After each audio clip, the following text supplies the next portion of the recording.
time, hindi ho namin sasabing hindi kami natatakot. Kasi napakadali ho ngayon eh. Nabalik na rin ng kwento.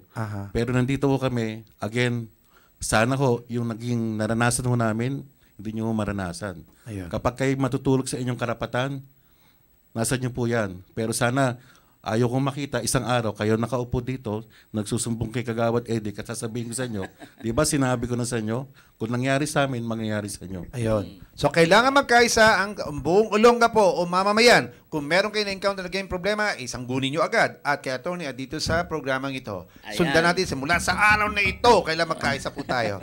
Yun lang naman yun. Pag nagkaisa tayo, wala silang panalo. Sabayan mo ng panalangin. Sabay follow-up kay everyday. Everyday, 24 hours kay Duterte. Pag hindi na rin, hindi tayo nga nun. Sino ba yung mga yan? Pung!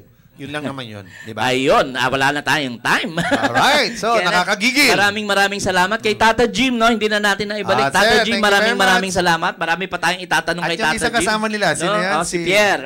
At si Angel. Angel, dito rin. At yung kumukuhang magandang babae, yan. Maraming salamat. Si Angel nga, So, maraming salamat again sa inyong lahat. Tututukan pa natin to, no? Itong problemang to, lalo na kung makulit sila. Next week, pwede pa sila.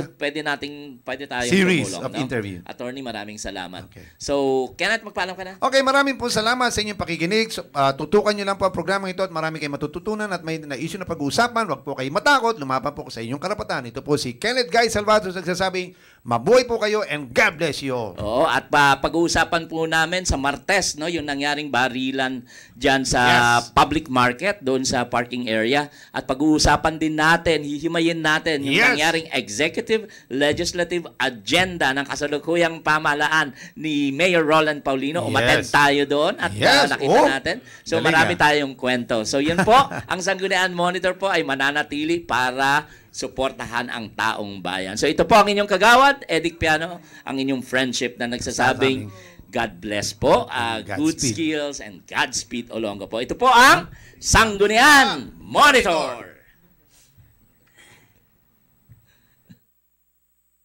The views and opinions expressed by the host and guests of this program do not in any way reflect those of the management of this station or our network affiliates.